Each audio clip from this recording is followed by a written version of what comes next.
সুন্দর ব্যবহার, শতভাগ যত রকম সুন্দর ব্যবহার আছে, সুন্দর আদর্শের মালিক পৃথিবীর কেউ নয়। শতভাগ সুন্দর আদর্শের মালিক হলেন একজন, তিনি হলেন আমার আপনার নবী রাহমাতাল লিল আলামিন। কারণ আমার নবীর ব্যবহার এত সুন্দর ছিলেন, এত সুন্দর ছিলেন, আমার নবীর ব্যবহার এত উত্তম ছিল, কারণ মুসলমানরা সাহাবারা নবীকে চিনেছে তাই তো কিনেছে, কিন্তু কাফেররা নবীকে চিনতো জানতো কিন্তু মানতো না। না মানলেও নবী যে কেমন চরিত্রের অধিকারী আমরা কাফেরদের মুখ থেকে বের করে নেব। কারণ আমার নবীকে আল আমিন উপাধি কোনো সাহাবী দেয় নাই, আমার নবীকে আল আমিন উপাধি কোনো ফেরেশতা দেয় নাই, আমার নবীকে আল আমিন উপাধি কোনো নবী দেয় নাই, একমাত্র কাফেররাই আমার নবীকে আল আমিন বলে ডাকতো। জোরে বলেন সুবহানাল্লাহ। আমার নবী এত সুন্দর ব্যবহার, যেই নবীর কোনো তুলনা নাই, আমার নবীর তো তুলনা নাই। প্রত্যেকটা অঙ্গ বেমিসাল, আমার নবীর চুল মোবারক বেমিসাল, আমার নবীর থুতু মোবারক বেমিসাল, আমার নবীর প্রত্যেকটা অঙ্গ বেমিসাল। কেমন বেমিসাল আমি আপনাদের সামনে তুলে ধরছি, কাহিনীগুলো শুনবেন। আমার নবী বেমিসাল, আমরা নবীর উম্মত হয়েছি, যেমন আমার নবী সব নবীদের মধ্যে শ্রেষ্ঠ, ঠিক তেমনই আমরা সব উম্মতদের মধ্যে শ্রেষ্ঠ। আমার নবী শ্রেষ্ঠ, আমার নবীর সম্মান আল্লাহ বাড়িয়েছেন। কেমন বাড়িয়েছেন? আমার নবী তো বেমিসাল, আমার নবীর প্রত্যেকটা অঙ্গ বেমিসাল। আপনি দেখতে যান, আমার নবীর চুল মোবারক বেমিসাল, আমার নবীর থুতু মোবারক বেমিসাল, আমার নবীর হাত মোবারক বেমিসাল, আমার নবীর রক্ত মোবারক বেমিসাল। প্রত্যেকটা অঙ্গ, যার অঙ্গের কোনো তুলনা হয় না। কেমন তুলনা হয় না?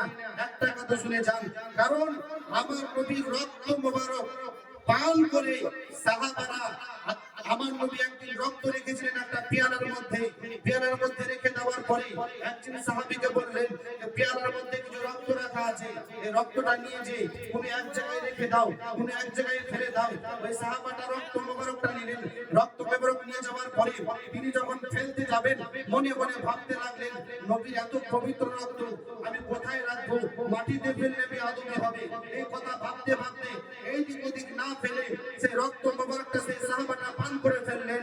আমার নবী প্রশ্ন করলেন, তুমি রক্ত মোবারকটা কোথায় রেখেছো? ওই সাহাবা ডাক দিয়ে বললেন, ইয়া রাসূলুল্লাহ, আপনি আমাকে বললেন যে রক্ত মোবারকটা কোথায় নিক্ষেপ করে আসো, এই রক্ত মোবারকটা তুমি কোথায় ফেলে আসো। আমি সাহাবা, আমি আপনি নবীর প্রেমের পাগল, আপনি যখন আমাকে বললেন আমি রক্ত মোবারকটা ফেলতে যাব, মনে মনে আমার ভাবনা উঠে গেল, আমি রক্ত মোবারকটা কোথায় ফেলবো, না জানি মাটিতে ফেললে বেয়াদবি হয়ে যাবে। এই জন্য ইয়া রাসূলুল্লাহ, আমি কোথাও না ফেলে রক্ত মোবারকটাকে পান করে ফেলেছি। আমার নবী রাহমাতুল লিল আলামিন ডাক দিয়ে বললেন, হে জগৎবাসী, তোমরা যদি কেউ জান্নাতি দেখতে চাও, এই আমার সাহাবাকে দেখো যে রক্ত পান করে তার জন্য জাহান্নাম হারাম হয়ে গেছে। সুবহানাল্লাহ, মাশাআল্লাহ। আমার নবী শুধু বেমিসাল না, আমার নবীর প্রত্যেকটা অঙ্গ বেমিসাল। বন্ধুগণ আমার, হযরতে খালিদ বিন ওয়ালিদ নবীর বিখ্যাত সাহাবী। হযরতে খালিদ বিন ওয়ালিদ প্রত্যেকটা যুদ্ধে জয়লাভ করতেন। তিনি যে যুদ্ধে অংশগ্রহণ করতেন, যুদ্ধে লাভ করতেন। একদিন তিনি এক যুদ্ধের মধ্যে গেলেন, যুদ্ধ করতে করতে যেন মাথা থেকে খালিদ বিন ওয়ালিদের পাগড়িটা, খালিদ বিন ওয়ালিদের মাথার টুপিটা যেন হঠাৎ করে পড়ে যায়।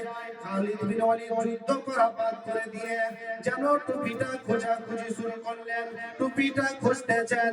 মানুষগুলো ডাক দিয়ে বলে, খালিদ বিন ওয়ালিদ, এত রমরম করে যুদ্ধ চলছে আর তুমি যুদ্ধ বাদ দিয়ে টুপিটা কেন খুঁজছো? টুপি বাদ দাও আর দুশমনদের সাথে লড়াই করো। খালিদ বিন ওয়ালিদ কোন রকম কথা না শুনে টুপিটা যেন খোঁজাখুঁজি করছেন, বলতেছেন টুপিটা যেন কোথায় হারিয়ে গেল, টুপিটা আমি খুঁজে পাচ্ছি না, এই টুপিটা হলো আমার সব। টুপি ছাড়া আমি পারবো না। করতে করতে খুঁজতে খুঁজতে কিছুক্ষণ পরে টুপিটা পেয়ে গেলেন, কিছুক্ষণ পরে হেলমেটটা যখন পেয়ে গেলেন, আবার মাথার মধ্যে লাগিয়ে যুদ্ধের মধ্যে এমন ভাবে লাফিয়ে পড়লেন যেন দুশ্মনকে রেজা রেজা করে দিলেন। যেমন চিতা বাঘের মতন একটা হুঙ্কর দিয়ে মাঠে নামলেন, পুরো দুশ্মনকে যেন কেটে কেটে মাথাগুলো আলাদা করে ফেলে দিলেন। খালিদ বিন ওয়ালিদকে প্রশ্ন করা হলো, এ খালিদ, তুমি যুদ্ধ করা বাদ দিয়া তুমি কেন হেলমেট খুঁজছিলে? তুমি যুদ্ধ করা বাদ দিয়া কেন টুপিটা খুঁজছিলে? আমরা তো কারণটা বুঝতে পারলাম না। খালিদ বিন ওয়ালিদ ডাক দিয়ে বলেন, আরে জগৎবাসী, আমি একদিন নবীর সাথে হজে গিয়েছিলাম, সেইখানে আমার নবীর চুল মোবারক গুলো কেটেছিলেন, সেইখানে চুল মোবারক গুলো কেটেছিলেন। সব সাহাবারা নবীর চুল মোবারক গুলো তাবারুক হিসাবে নিয়েছিল। আমি বদম সেখান থেকে কিছুটা চুল নিয়েছিলাম, সেই চুলটাকে আমি নেওয়ার পরে আমার টুপির মধ্যে, আমার হেলমেটের মধ্যে আমি সেলাই করে রেখে দিয়েছি। খোদার কসম, যেই দিন থেকে নবীর চুল মোবারক টুপির মধ্যে রেখেছি, আমি খালিদ বিন ওয়ালিদ একটা যুদ্ধেও পরাজয় হয় নাই। এই চুলের বরকতে আমি খালিদ বিন ওয়ালিদ প্রত্যেকটা যুদ্ধে জয় লাভ করেছি। জোরে জোরে বলেন সুবহানাল্লাহ। এত অঙ্গ বেমিসাল নবীর চুল মোবারক রাখার কারণে প্রত্যেকটা যুদ্ধে বরকতের কারণে জয়লাভ করে। আমাদের বিশ্বাস, আমরা যদি নবীকে ভালোবাসি, আমরা যদি নবীর মহব্বতের সার্টিফিকেটটা হাতে রাখতে পারি, আমাদের বিশ্বাস আমরাও একদিন কামিয়াব হব ইনশাআল্লাহ। কারণ আমার নবী রাহমাতুল লিল আলামিন, নবীর কাছে একদিন হযরত আবু বকর সিদ্দিক ডাক দিয়ে বলেন, নবী গো, আমার ঘরে যেন কে যেন কোরআন তেলাওয়াত করছে, এমন ভাবে আওয়াজ ভেসে আসছে। আমার নবী বললেন, তোমার বাড়িতে কি আছে? ওই আবু বকর সিদ্দিক ডাক দিয়ে বললেন, ইয়া রাসূলুল্লাহ, ইয়া হাবিবাল্লাহ, নবী গো, আমার বাড়িতে আপনার চুল মোবারক গুলো আমি রেখেছি। আমার নবী ডাক দিয়ে বললেন, এই চুল মোবারকের কাছে এসে আল্লাহর কোটি কোটি ফেরেশতা কোরআন তেলাওয়াত করছে, আর এই কোরআন তেলাওয়াতের আওয়াজ তুমি শুনতে পাচ্ছ। আবু বকর সিদ্দিক ডাক দিয়ে বলেন, নবী গো, যেই দিন থেকে আপনার চুল মোবারকটা আমি বাড়িতে রেখেছি, সেই দিন থেকে আমার বাড়িতে শুধু আল্লাহর রহমত পড়ছে। জোরে জোরে বলেন সুবহানাল্লাহ। আমার নবীর যুগে হলে কেমন হতো জন্ম, আমার নবীর যুগে হলে কেমন হতো, দুনয়নে রাসূল পাক দেখিলে কেমন হতো, দুনয়নে রাসূল পাক দেখিলে কেমন হতো, জন্ম আমার নবীর যুগে হলে কেমন হতো। যদি আপনারা সাতজন বড় ভালো লাগবে, সবাই পড়েন, জন্ম আমার নবীর যুগে হলে কেমন হতো, জন্ম আমার নবীর যুগে দুনয়নে রাসূল পাক দেখিলে কেমন হতো, দুনয়নে রাসূল পাক দেখিলে কেমন হতো, জন্ম আমার নবীর যুগে হলে কেমন, সবাই সবাই, জন্ম আমার নবীর যুগে হলে কেমন হতো, আসতো বেশে হযরতে বেলালের মধুর আযান, আসতো বেশে হযরতে বেলালের মধুর আযান, সেই আযানে ছিল এমন প্রেম মুগ্ধ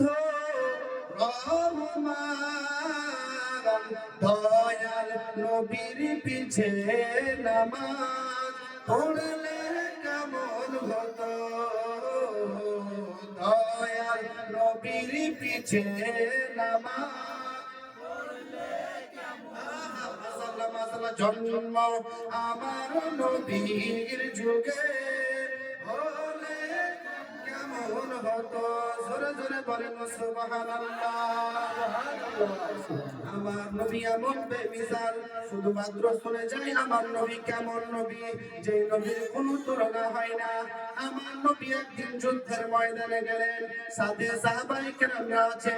যুদ্ধ করতে করতে যেন হঠাৎ করে এক কালো বিচ্ছিরি রাখাল, যে রাখালগিরি করে সে হলো খ্রিস্টান।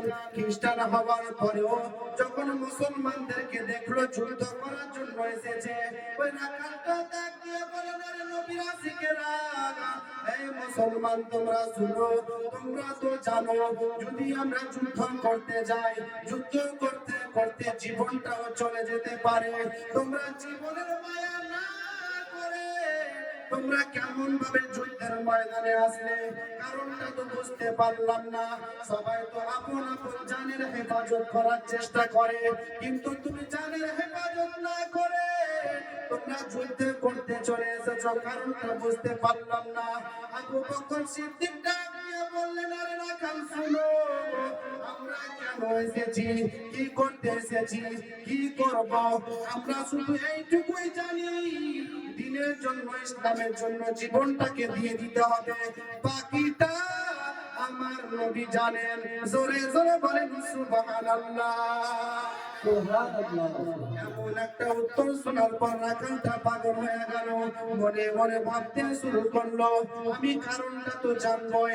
আবার আবু বকর সিদ্দিককে প্রশ্ন করলেন। আবু বকর সিদ্দিক ডাক দিয়ে বললেন, রাখাল ভাই শোনো, আমরা কিছু জানি না, আমরা কেন এসেছি, কি করতে এসেছি, আমি তোমাকে কিছু বলতে পারবো না। শুধু আমাদের মিশন হলো একটাই, দিনের জন্য জীবনটাকে দিয়ে দেওয়া, বাকি আমার নবী জানেন, বাকি আমার সেনাপতি নবী জানেন। রাখালকে বলল, এ রাখাল ভাই, তুমি যদি এই ব্যাপারে কিছু জানতে চাও, আমাকে প্রশ্ন না করে তুমি সেনাপতি নবীর কাছে চলে যাও। আবু বকর সিদ্দিক বললেন, তুমি যদি কিছু জানতে চাও আমি বলতে পারবো না, তুমি সেনাপতি রাহমাতুল লিল আলামিন নবীর কাছে চলে যাও। রাখাল মনে মনে ভাবতে লাগলো, আমি ডাইরেক্ট সেনাপতির সাথে কথা বলার জন্য আমাকে বললো, কোন রকম কিছু করতে হলো না। এখন তো এমন এমন হয়ে গেছে, আগের জামানায় ঠিক তেমন, কোন যদি দামি ব্যক্তির সাথে দেখা করতে যাওয়া যায়, কারো হাত ধরতে হয়, কারো ওসিলা নিতে হয়। ওই রাখাল ডাক দিয়ে বলল, আমি ডাইরেক্ট সেনাপতির সাথে কথা বলবো, কোন রকম হাত লাগবে না। আবু বকর সিদ্দিক ডাক দিয়ে বলেন, রাখাল রে, তুমি মনে মনে কি ভাবতেছ? রাখাল বললে, তুমি যে বলেছ আমি সেনাপতির সাথে কথা বলবো, আমি সেনাপতির সাথে কথা বলতে গেলে আমাকে কার হাত ধরতে হবে, তুমি আমাকে নিয়ে চলো। আবু বকর সিদ্দিক ডাক দিয়ে বলেন, রাখাল ভাই রে, আমার নবী এমন রাহমাতুল লিল আলামিন নবী, যে নবীর কাছে গেলে নবী কালো থাকে না, ভালো থাকে না, যে নবীর কাছে গেলে কোন রকম কিছু লাগে না, যে যায় তাকে নবী বুকে নিয়ে নেয়। জোরে জোরে বলেন সুবহানাল্লাহ। সুবহানাল্লাহ।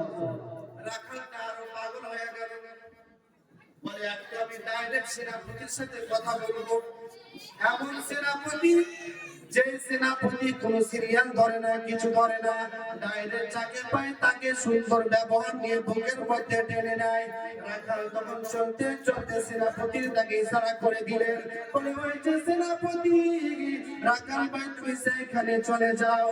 রাখাল ভাই কোটি কোটি পায়ে জানো আমার রাহমাতুল লিল আলামিন নবীর কাছে গেলেন, নবীর কাছে ডাক দিয়ে বলতে শুরু করলেন, এই সেনাপতি, আপনি শুনেছি, আমি শুনলাম আপনারা এখানে কেন এসেছেন? আমার নবী বললেন, যুদ্ধ করার জন্য। বলে, আপনারা যুদ্ধ করছেন কেন? বলে, হক প্রতিষ্ঠা করার জন্য, ইসলাম প্রচারের জন্য। বেঈমানের সাথে আল্লাহর অর্ডার হয়েছে আমাদের যুদ্ধ করার করার জন্য। বলে যুদ্ধ করতে গেলে তো জীবন চলে যাবে, সাহাবায়ে কেরামরা সবাই তো জীবন দিতে রাজি। বলে আমি নবী এমন নবী, যে নবীর প্রেমে সব সাহাবারা রক্ত ঢেলে দিতে রাজি। জোরে জোরে বলেন সুবহানাল্লাহ। সুন্দর একটা ব্যবহার দেখলেন, ব্যবহার দেখার পরে আমার নবীকে ডাক দিয়ে বলেন, রাখাল ডাক দিয়ে বলতে শুরু করলেন, আপনি কেমন মানুষ? আমি দেখতে বড় বিচ্ছিন্নি, আমার গা থেকে দুর্গন্ধ বের হয়, আমাকে দেখতে বড় ভালো লাগে না, বিভিন্ন রকম দুর্গন্ধ আমার শরীর থেকে গড়ায়, আমার কাপড়ও ভালো না, আমি দেখতেও ভালো না, এরপরও আপনি আমার সাথে ভালোভাবে কথা বললেন, কারণটা তো বুঝতে পারলাম না। আমার নবী বলেন, আমি ধনী গরিব কারো কিছু দেখি না, মুস্তাফার দরবার এমন যে আসুক তাকে আমি নবী দান করে দিই। জোরে বলেন সুবহানাল্লাহ। কালো ধলো আমি কিচ্ছু দেখি না, যেই আছে তাকে আমি রহমত দিয়ে ফেলি।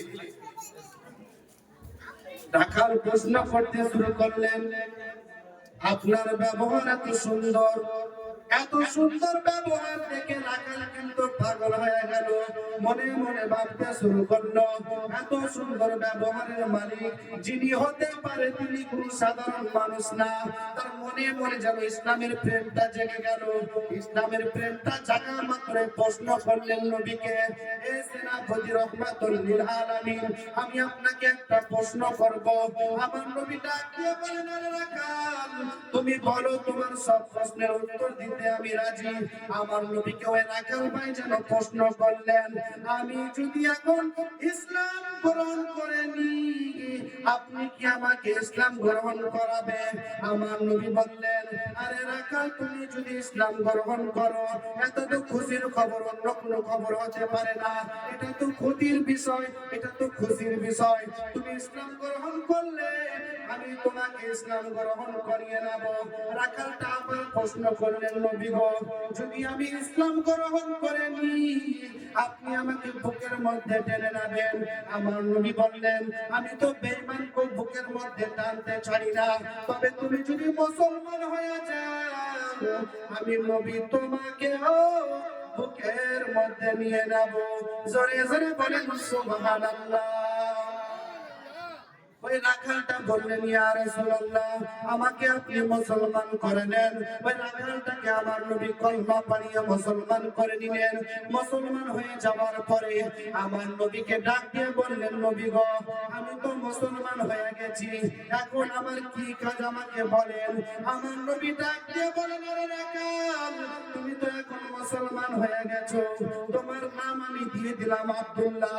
আব্দুল্লাহ দিয়ে দেওয়ার পরে বলে, ডাক দিয়ে বলেন, আব্দুল্লাহ রে, তোমার কাছে তো এখন কোন নামাজের সময় নয়, এখন তো কোন রোজার সময় নয়, এখন তো কোন যাকাতের সময় নয়, এখন কোন ইবাদতের সময় নয়, তবে তুমি যখন মুসলমান হয়েছ, তোমার একটাই মাত্র কাজ, এই যে ময়দান এসেছি যুদ্ধ করতে, তুমিও এই যুদ্ধের কাজে লেগে যাও। জোরে জোরে বলেন সুবহানাল্লাহ। রাখালটা মুসলমান হওয়ার পর বললেন যে আমার কি কাজ এখন বলে। তুমি তো এখন মুসলমান হয়ে গেছে, এখন তো নামাজের সময় না যে নামাজ পড়তে বলবো, যাকাত তো দেওয়ার সময় না, কোনো কিছুর তো সময় না, এখন সামনে যুদ্ধ, তুমিও ময়দানে সাহাবীদের সাথে যুদ্ধে পড়ে যাও।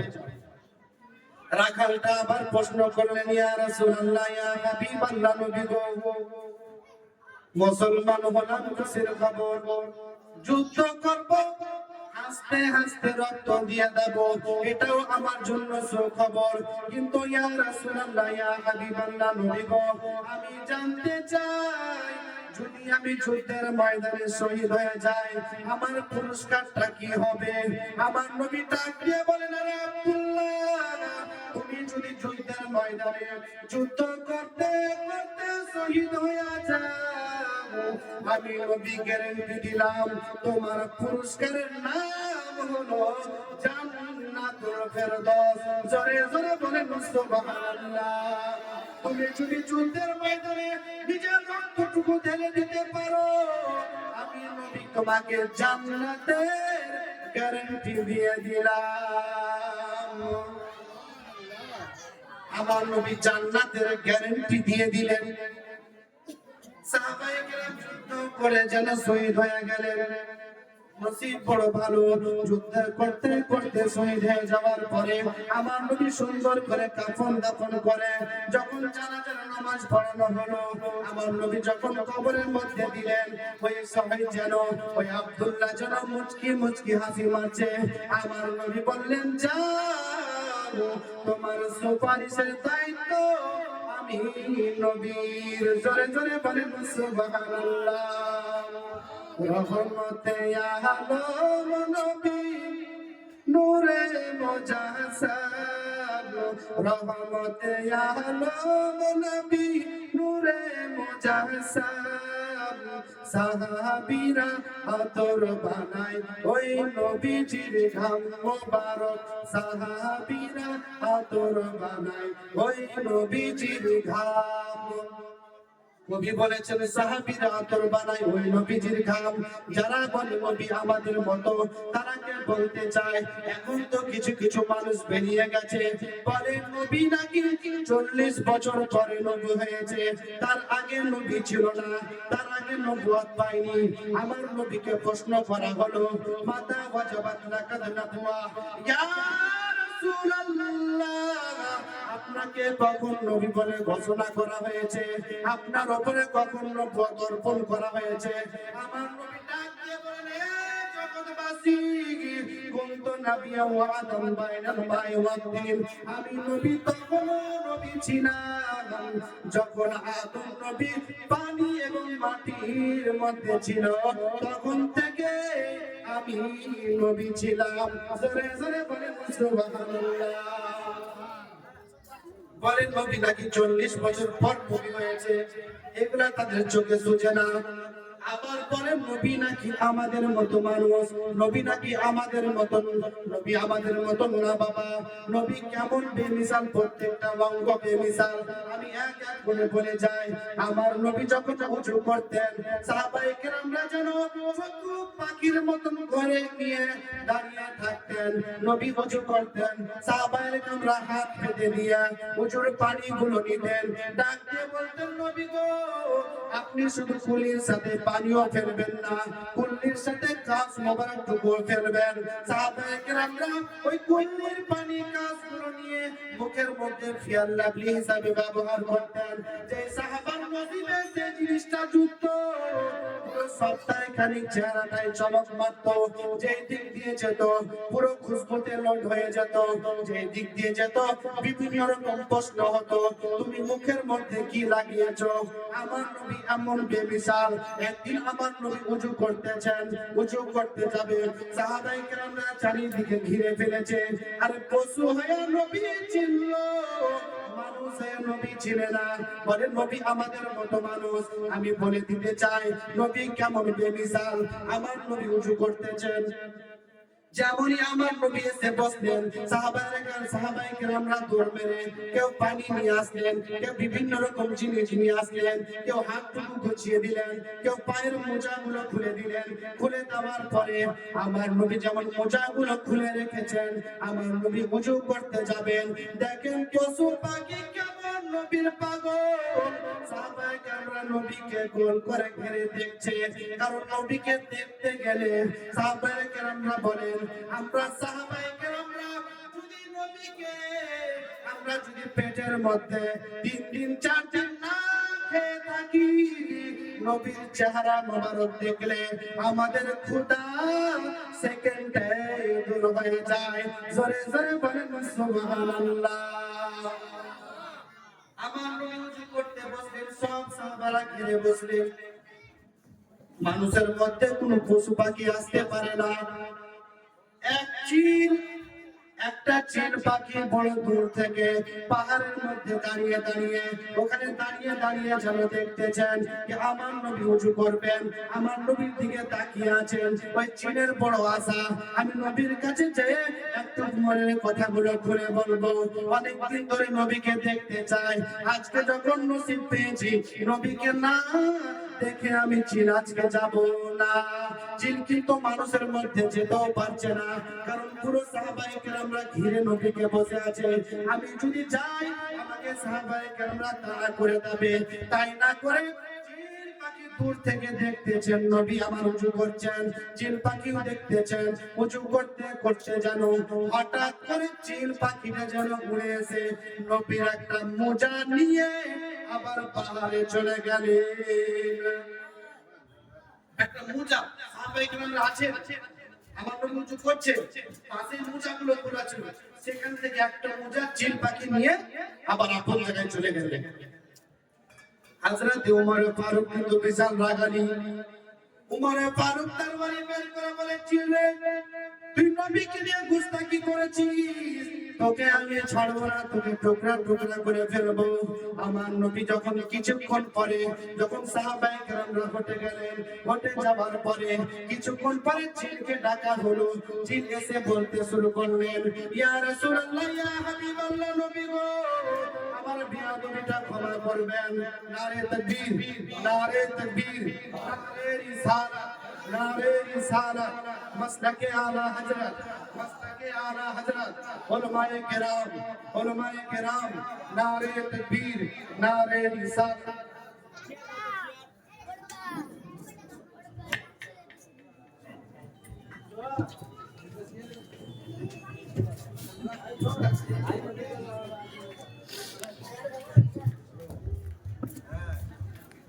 শর্টকাটে বলে দি বাবা, ওই চিল পাখিটা যেন বলতে শুরু করলেন, নবী গো আমাকে বিয়াদবি ক্ষমা করবেন, আমি আপনার মোজা মোবারকটা নিয়ে চলে গিয়েছিলাম।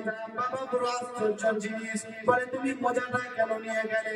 বলে আমি চিল দেখতেছি, আপনি যেমনই মোজাটা খুলে রেখেছেন একটা বিষাক্ত সাপ, আমি ওখান থেকে দেখছি একটা বিষাক্ত সাপ আপনার মোজার মধ্যে ঢুকে গেছে।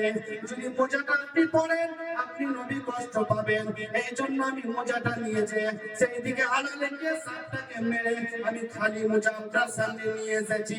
সাহাবায়ে কেরামরা বলতে শুরু করলেন, আমরা এতগুলো মানুষ দেখতে পেলাম না, আবার চুলটা কেমন ভাবে দেখে নিল। ওই চিলটা যেন বলতে শুরু করলেন, নবী গো আপনাকে দেখার জন্য আমি পাগল, এই বাহানায় আপনি নবীর প্রেমে পড়ে আপনার দিদার আমি চিল করে নিলাম। জোরে বলেন সুবহানাল্লাহ, সুবহানাল্লাহ। মোদের দয়ার নবী, ও গো মোদের দয়ার নবী, তুমি মোদের সাহারা, তোমায় ছাড়া রইতে পারি না গো নবী, তোমায় ছাড়া থাকতে পারি না।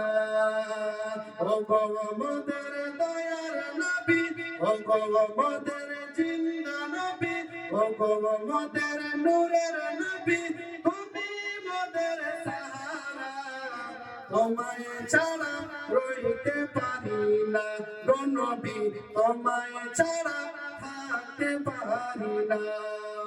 ও গো তুমি যদি না আসিতে কে বাজানতো খোদাকে বলে, ও গো নবী আপনি যদি না আসিতে কে বাজানতো খোদাকে বলে। আপনি এসে দিলেন নবী, আপনি এসে দিলেন নবী খোদা পাকের ঠিকানা। নারে তাকবীর, নারে ইসলাম, দ্বীন ইসলাম, নারে তাকবীর। তোমায় ছাড়া রইতে পারি না, ও গো মোদের দয়ার নবী, ও গো মোদের মায়ার নবী, তুমি মোদের সাহারা, তোমায় ছাড়া রইতে পারি না গো নবী, তোমায় ছাড়া থাকতে পারি না। আল্লাহুম্মা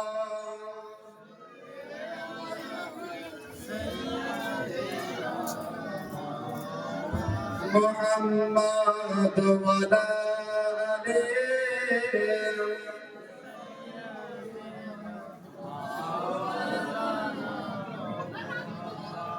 মুআজ্জাজ সামিঈন কিরাম, আমি খুতবার পরে আয়াতে কারিমা তিলাওয়াত করেছিলাম, লাকাদ কানা লাকুম ফি রাসূলিল্লাহি উসওয়াতুন হাসানাহ। আমাদের জন্য সত্যম আদর্শ, আমাদের জন্য উত্তম আদর্শ একমাত্র নবীর মাঝে আছে। কারণ আমরা যদি জীবনটাকে জীবনের মতন গঠন করতে চাই, যদি আমরা জীবনটাকে সুন্দর করে গঠন করতে চাই, আমার নবী বলেন ইউর ফলো মি, তোমরা আমি নবীকে ফলো করো, তোমাদের জীবনটা অটোমেটিকলি চমৎকার হয়ে যাবে। বলার মাধ্যমে ভুল ত্রুটি আপনাদের সামনে বললাম, বলার মাধ্যমে যদি কোনো রকম ভুল হয়ে থাকে আমি আপনাদেরকে সাক্ষী রেখে তওবা করছি। তওবা আস্তাগফিরুল্লাহ রাব্বি মিন কুল্লি যামবি ওয়া আতুবু ইলাইহি আশহাদু আন লা ইলাহা ইল্লাল্লাহ ওয়া আশহাদু আন্না মুহাম্মাদান আবদুহু ওয়া রাসূলুহু। হায়াত বাকি, মুলাকাত বাকি। আসসালামু আলাইকুম ওয়া রাহমাতুল্লাহি ওয়া বারাকাতুহু।